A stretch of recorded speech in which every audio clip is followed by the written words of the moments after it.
Setelah kemunculan iblis disebutkan, semangat Rio semakin tinggi karena baginya hal itu seperti inti dari kisah dunia lain. Namun Eto menyadari keterbatasannya karena hanya belajar di kuil dan menyarankan agar ada ahli yang memeriksa. Goro juga mengakui bahwa sebelumnya mereka hanya memanggil ahli serangga biasa, padahal yang dibutuhkan adalah orang yang memahami soal iblis. Dari situ ia teringat bahwa ada arkivis dari kuil pusat yang mengerti hal tersebut dan kebetulan sedang tinggal di kota Kailadi. Karena mengenalnya dengan baik, ia segera menulis surat dan mengirimkannya melalui burung pos agar orang itu datang. Untuk sementara, mereka hanya bisa menunggu. Goro merasa lega karena masalah serangga bisa ditangani lebih cepat berkat adanya pendeta dalam kelompok. Sesuatu yang tidak dimiliki kelompok Dragon Agito, mengingat jumlah pendeta di kalangan petualang memang jarang. Setelah itu, pekerjaan hari itu dianggap selesai lebih cepat dari perkiraan. Pemeriksaan lanjutan dan pembasmian masih menunggu hari-hari berikutnya, tetapi untuk sementara semua tugas sudah beres. Keempat anggota ruangan nomor 10 pun memutuskan mandi di pemandian besar penginapan yang juga digunakan para bangsawan, lalu menikmati makan malam mewah dengan puas. Mereka bahkan menutupnya dengan kopi kona, sesuatu yang membuat suasana semakin menyenangkan. Namun, ketenangan itu terusik ketika kelompok Dragon Agito masuk dan menunjukkan sikap bermusuhan. Salah satu pendekar pedang mereka mendesis, namun Niels membalas dengan tenang bahwa petualang lemah hanya bisa menggerutu. Hal itu membuat pihak Dragon Agito marah, tetapi ruangan nomor 10 memilih meninggalkan tempat dengan sopan. Saat salah seorang mencoba menghadang, tiba-tiba kakinya membeku dan ia terjatuh, membuat keributan di ruang makan. Rio pun menutup kejadian itu dengan dingin sambil berlalu, meninggalkan kelompok lawan yang menahan amarah dan para koki yang kesal. Keesokan harinya, mereka bangun dengan santai dan mendengar bahwa Dragon Agito sudah pergi lebih dulu ke hutan timur. Setelah sarapan mewah dengan tenang, mereka menuju kantor gubernur. Di ruang rapat, selain Goro, hadir pula seorang pria kurus dengan pakaian imam dan lambang yang belum pernah dilihat Rio sebelumnya. Ia adalah Viscount Rashaata Debo, penjaga tradisi dari kuil pusat. Dialah yang dipanggil untuk memeriksa serangga itu. Rio menyerahkan kotak es berisi serangga hitam, yang membuat Rashaata lebih dulu terkesan pada kotaknya yang unik sebagai hasil sihir elemen air. Setelah diarahkan Goro untuk fokus pada serangga, ia memeriksanya sebentar, lalu menghancurkannya dengan tangan. Dari dalamnya keluar cairan merah seperti darah, tanda bahwa serangga itu memang serangga iblis sesuai legenda. Ia menyimpulkan bahwa makhluk itu berkaitan dengan iblis yang dikurung di selatan, salah satu iblis besar yang konon sedang mengumpulkan kekuatan untuk bangkit kembali. Dalam pembicaraan lebih lanjut disebutkan bahwa catatan terakhir tentang penaklukan iblis terjadi 950 tahun yang lalu, meski tidak menutup kemungkinan ada catatan lain yang tidak tercatat resmi. Rashaata menegaskan bahwa ada 2 iblis yang dikurung, satu di selatan yang terkait dengan serangga ini, dan satu lagi di timur yang disebut jauh lebih kuat dan berbahaya. Diskusi pun berlanjut tentang kemungkinan adanya bala bantuan untuk menghadapi ancaman ini. Beberapa menyebut ksatria, penyihir, atau petualang tingkat tinggi. Rio bahkan menyebut kemungkinan seorang pahlawan, sesuatu yang langsung ditepis Niels dengan yakin karena menurutnya pahlawan sedang berada di barat. Namun Rio membalas dengan penuh keyakinan bahwa informasi Niels sudah ketinggalan, sebab pahlawan Roman dan kelompoknya baru-baru ini berada di ibu kota kerajaan. Hal itu mengejutkan Niels yang terperangah mendengar penegasan dari Rio, yang memang pernah bertempur bersama sang pahlawan. Ia mengingat bahwa pahlawan Roman turut membantu mempertahankan bawah tanah kuil, dan ia melihat Rio seolah mengetahui banyak hal tentang kejadian itu. Namun, Rashaata juga menambahkan bahwa karena pahlawan sudah lama meninggalkan ibu kota, kemungkinan besar mereka tidak akan hadir kali ini. Rio merasa sayang mendengarnya, sebab menurutnya Roman memang berhati mulia, pantas disebut pahlawan, walaupun ia sendiri kerap merasa bosan karena terlalu sering diajak berlatih bertarung oleh Roman setelah peristiwa itu.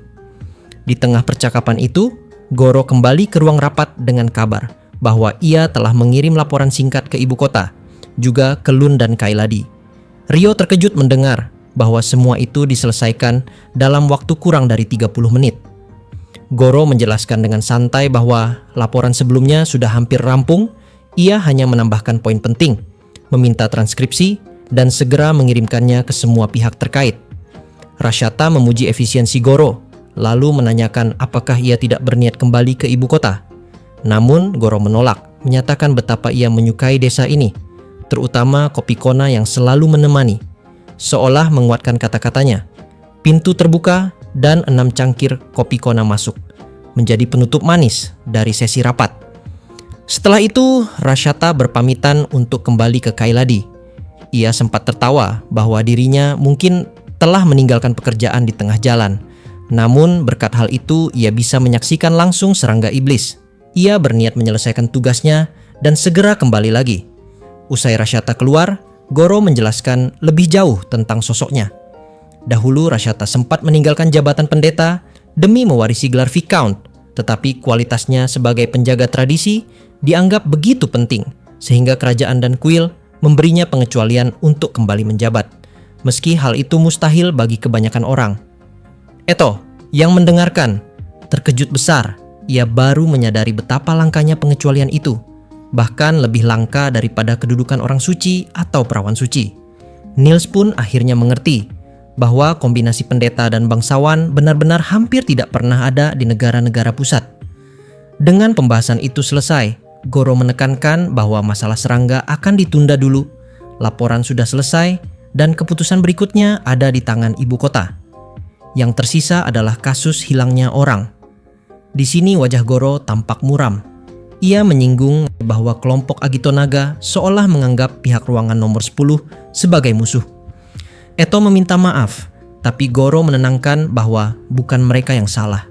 Ketika ditanya apakah pernah ada konflik sebelumnya dengan Agito Naga, Niels mengaku tidak, tetapi ia mulai menyadari bahwa hubungan dengan petualang Kailadi mungkin punya kaitan.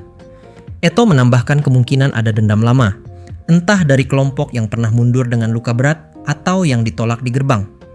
Dari penjelasan itu, Goro menyimpulkan bahwa memang ada kemungkinan Agito Naga datang dari latar belakang tersebut. Meski begitu, ia menegaskan ruangan nomor 10 tidak perlu khawatir dan sebaiknya menunggu perkembangan, karena laporan sudah dikirim ke Lund. 2 hari kemudian, panggilan datang dari kantor wali kota. Kedua kelompok, baik ruangan nomor 10 maupun Agito Naga, dikumpulkan dalam rapat besar. Rashyata sudah kembali dari Kailadi dan duduk di sampingnya Goro. Dari ibu kota datang kabar penting. Tidak ada pasukan kerajaan yang akan dikirim langsung. Sebagai gantinya, pemerintah memesan tambahan pasukan dari Guild Petualang Lund dan Kailadi. Itu berarti yang akan datang adalah petualang tingkat tinggi. Amon menyambut kabar ini dengan puas, sesuai prediksinya, meski Niels menunjukkan wajah sedikit kesal. Di momen itu, orang yang benar-benar meledak emosinya justru seorang swordsman dari parti Dragon Agito, atau kita sebut Naga Agito saja, yaitu Dogon. Ia tidak bisa menerima kenyataan bahwa tugas mereka akan ditangani bersama petualang dari kota lain. Bagi Dogon, ini sama saja merampas pekerjaan yang seharusnya mereka pegang. Namun, kata-kata itu dianggap tidak pantas, bahkan Rio yang masih hijau menyadarinya. Goro pun menegurnya dengan suara rendah namun menekan, menyatakan bahwa keputusan itu datang langsung dari kerajaan, dan melawan keputusan kerajaan adalah dosa besar. Dogon pucat, tapi alih-alih diam, ia malah nekat mengucapkan tuduhan bodoh bahwa serangga yang disebut iblis itu hanyalah akal-akalan pihak Lund untuk mencari pujian. Bagi ruangan nomor 10, tuduhan itu begitu konyol hingga mereka hanya bisa menghela napas dalam hati. Rashyata pun menegaskan bahwa ia sendiri yang memastikan bahwa serangga itu adalah serangga iblis berdasarkan kewenangannya sebagai pejabat warisan. Dogon malah semakin tersudut, menuduh Rashyata bersekongkol. Tetapi Rashyata lantas mengungkap identitas aslinya sebagai Viscount bangsawan sekaligus penjaga tradisi, membuat Dogon dan kelompoknya terdiam kaku. Suasana ruang rapat membeku, hingga akhirnya Goro menyimpulkan bahwa semua pihak harus menunggu kedatangan pasukan tambahan dari Lund dan Kailadi. Selama masa itu, mereka diwajibkan tetap di desa, dengan masa penahanan yang diperpanjang dan kompensasi tambahan sebagai gantinya. Keempat anggota ruangan nomor 10 merasa lega, meski hanya bisa merayakan dalam hati. Rapat pun berakhir, dan seperti biasa, Goro mengajak untuk minum kopi. Kelompok Agito Naga menolak dan meninggalkan ruangan. Yang tersisa hanya Goro, Rashata, dan anggota ruangan nomor 10. Sambil menikmati kopi, Rashata heran mengapa kelompok Agito Naga bisa begitu kasar. Goro menjelaskan bahwa reputasi Guild Petualang Kaeladi memang merosot tajam sejak 6 bulan lalu setelah Submaster London Bia, orang yang menjadi hati nurani Guild, dipindahkan menjadi Guildmaster di Acre. Sejak saat itu, kualitas para petualang Kaeladi menurun drastis. Goro yang menyadari situasi ini mengakui bahwa itulah alasannya ia sengaja mengirim permintaan bantuan ke dua kota sekaligus, Kaeladi dan Lun. Meskipun Kaeladi lebih dekat, ia pura-pura salah agar bisa mendapatkan bantuan dari Lun yang reputasinya jauh lebih dapat diandalkan. 2 hari setelah pembicaraan itu, Desa Kona berjalan dengan tenang tanpa insiden besar. Sesekali memang ditemukan serangga iblis yang menempel di pohon, tetapi warga berhasil membasminya dengan bantuan 4 anggota ruangan nomor 10 yang menjalani hari-hari mereka dengan bergantian membantu, berlatih, dan menikmati kopi. Sementara itu, 5 orang dari Agito Naga setiap hari masuk ke hutan timur tanpa alasan yang jelas, menimbulkan rasa curiga dari Niels. Rio memperingatkannya agar tidak mengucapkan hal yang bisa menjadi flag, sebuah istilah konyol yang ia gunakan untuk menyebut ucapan yang bisa mewujudkan kejadian buruk. Meski terdengar mengada-ada, firasat Rio terbukti benar ketika pada sore hari pasukan tambahan pertama dari Kaeladi akhirnya tiba. Kehadiran pasukan baru itu langsung memperkeruh suasana. Agito Naga muncul membawa tim C-Class bernama Five Stars yang diperkenalkan oleh Dogon sebagai veteran terbaik Kaeladi. Namun, Rio segera menilai mereka hanya petualang mediocre yang gagal naik ke kelas B. Arogansi kelompok baru ini pun langsung terasa ketika salah satu prajurit tombak menuntut agar tim di kelas seperti ruangan nomor 10 mengikuti perintah mereka, bahkan dengan nada merendahkan meminta untuk dipijat. Keadaan memanas hingga Rio menantang mereka menunjukkan kartu guild untuk membuktikan peringkatnya. Saat prajurit tombak itu mendekat, Rio diam-diam menggunakan sihir Ice Ban, membuat pria itu tergelincir dan jatuh berulang kali di atas permukaan licin yang ia ciptakan. Ketika para petualang Kaeladi mulai menyadari sesuatu yang aneh, Rio tetap berpura-pura khawatir sementara rekan-rekannya ikut berakting. Situasi konyol ini berlanjut cukup lama hingga Niels merasa iba. Pembicaraan kemudian beralih ke spekulasi tentang siapa yang akan datang dari kota Lun, dengan beberapa nama parti terkenal disebutkan. Namun, semua itu berhenti ketika 2 kereta berlogo Guild Petualang Lun akhirnya tiba 30 menit kemudian, membawa bala bantuan yang sesungguhnya. Dari kereta pertama turun seorang pria bertubuh besar dan berwajah garang, Hugh McGrath, Master Guild Petualang Lun sendiri. Dari kereta kedua muncul sekelompok petualang yang sudah tidak asing bagi Rio, pahlawan Roman dan partinya. Kehadiran mereka langsung mengubah suasana. Ketika Hugh memperkenalkan diri dan menyatakan bahwa pihaknya akan mengambil alih tugas, para petualang Kaeladi terkejut luar biasa. Nama Hugh dikenal luas sebagai pahlawan perang besar, sementara kemunculan Roman membuat para petualang hanya bisa terdiam tanpa tahu bagaimana merespons. Reaksi paling mencolok justru datang dari anggota ruangan nomor 10. Mereka terkejut mendapati bahwa mereka akan bekerja sama dengan sosok legendaris. Namun yang paling menarik perhatian adalah hubungan pribadi antara Rio dan Roman. Sang pahlawan mendekatinya dengan sopan dan menyapanya sebagai kenalan lama, yang dibalas oleh Rio meski agak canggung. Rekan-rekannya pun hanya bisa menggelengkan kepala, sudah terbiasa dengan kenyataan bahwa Rio selalu memiliki hubungan tak terduga dengan orang-orang penting. Dengan demikian, suasana rapat berubah drastis.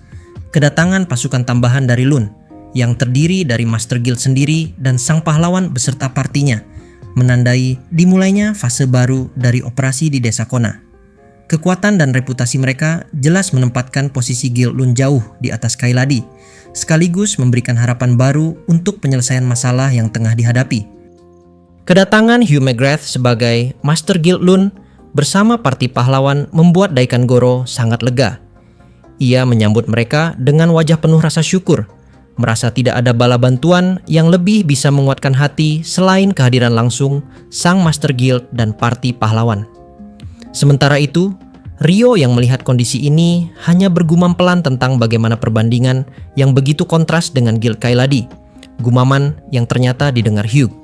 Walaupun Hugh sempat curiga kalau Ryo sudah berselisih dengan petualang Kaeladi, Ryo menampiknya dengan jelas meski dengan ekspresi kurang senang. Hal ini hanya dipahami secara diam-diam oleh 3 rekannya di ruangan nomor 10.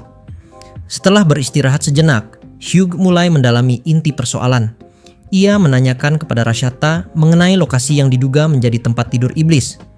Berdasarkan catatan masa lalu di kuil pusat, teridentifikasi 3 titik di hutan timur desa sebagai kandidat utama. Goro sebagai wali desa mengakui bahwa dirinya sebenarnya ingin semua ini selesai dengan damai. Ia tidak menaruh kebencian pada iblis, hanya berharap serangga iblis berhenti merusak pepohonan. Baginya, jika tidak diganggu, sebaiknya tidak ada yang membangunkan bahaya yang sedang tidur. Namun, ia juga mengingatkan bahwa ada kasus serius lain, yakni hilangnya 12 penduduk desa. Meski Dragon Agito sudah ditugaskan menyelidiki, tidak ada perkembangan berarti. Tidak ditemukan korban hidup, tidak juga mayat meski seluruh penduduk sudah ikut mencari. Hal itu membuat Hugh tergerak untuk memikirkan kemungkinan lain, bahwa bukan sekadar monster yang menjadi pelaku, melainkan sesuatu atau seseorang lain yang lebih berbahaya. Walau tampak seperti sosok bertubuh besar dengan kesan kasar, Hugh sebenarnya mampu menganalisis dengan tajam.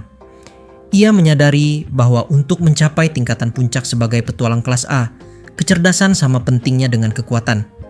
Karena itulah ia menilai kasus hilangnya orang ini rumit dan perlu penyelidikan ulang. Ia berencana mengumpulkan semua pihak, termasuk petualang dari Kaeladi, untuk rapat strategi esok pagi. Namun rencana itu berantakan.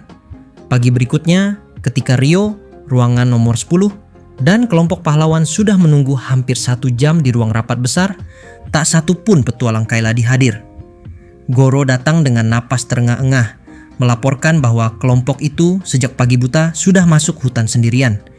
Keputusan gegabah itu membuat Hugh hanya bisa menghela napas panjang. Ia pun memutuskan rapat dibubarkan, menunda strategi meski kekecewaan jelas terasa. Di sela itu, Roman sempat menantang Ryo untuk berduel dalam simulasi pertempuran, mengingat keduanya pernah melakukannya berkali-kali di ibu kota. Namun, Ryo menolak mentah-mentah, tidak tertarik untuk mengulanginya. Hugh yang mendengar percakapan itu sempat kaget dan bahkan mengingatkan agar jangan sampai pertarungan mereka menghancurkan desa. Meskipun keduanya menepis tuduhan itu, semua orang di sekitar diam-diam sependapat bahwa jika Ryo benar-benar menggunakan sihirnya, akibatnya akan fatal. Ketenangan singkat itu pecah saat sebuah jeritan melengking terdengar dari arah hutan timur. Ruangan nomor 10 segera bergerak bersama kelompok pahlawan. Mereka tiba di lokasi dan mendapati pemandangan mengerikan. Beberapa petualang Kaeladi tergeletak berlumuran darah. Dari 10 orang yang masuk hutan, hanya 7 kembali. 2 di antaranya sudah tidak bernyawa, sementara 5 lainnya luka parah. Situasi darurat membuat Pendeta Graham segera mengambil alih. Dengan tenang, ia melakukan triase, menentukan siapa yang harus segera ditangani agar nyawa bisa diselamatkan. Kemampuannya menunjukkan bahwa ia telah banyak melalui situasi berbahaya, menguasai keterampilan yang sangat berharga bagi seorang petualang. Ryo sendiri mengambil peran dengan mengeluarkan ramuan buatan tangannya. Ia memberikannya langsung kepada Dogon, pemimpin Dragon Agito, yang meski terluka parah masih bisa terselamatkan berkat obat tersebut. Dogon yang biasanya arogan kali ini menundukkan sikapnya, berterima kasih dengan tulus kepada Ryo. Dalam waktu singkat, berkat kerja sama Pendeta Graham, Imam Ed, dan tambahan ramuan, semua korban berhasil diselamatkan meski 2 orang tidak bisa ditolong. 3 yang paling parah masih harus istirahat total, sedangkan 2 orang yang lebih ringan, termasuk Dogon, dibawa ke ruang rapat untuk melaporkan apa yang terjadi. Peristiwa itu mengguncang semua pihak. Keputusan nekat petualang Kaeladi berujung pada tragedi, sekaligus memperlihatkan bahwa ancaman di hutan jauh lebih besar daripada yang semula dibayangkan. Bagi Hugh, Ryo, dan para petualang Lun, jelas bahwa masalah ini baru saja memasuki babak yang jauh lebih berbahaya. Dogon, sang swordsman dari Dragon Agito, menjelaskan bahwa kelompok mereka sebenarnya bukan dikalahkan oleh serangan langsung, melainkan terjebak dalam sebuah jebakan.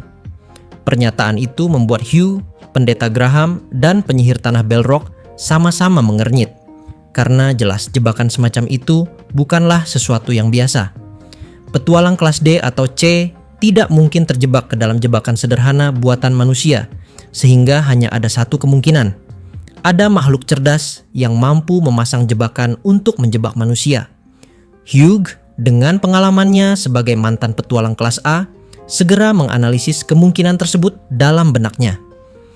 Ia memikirkan makhluk-makhluk yang dikenal suka memasang perangkap, seperti jenis laba-laba beracun, semut neraka yang hidup di tanah berpasir, atau bahkan makhluk yang lebih berbahaya seperti centaur dan shadow stalker.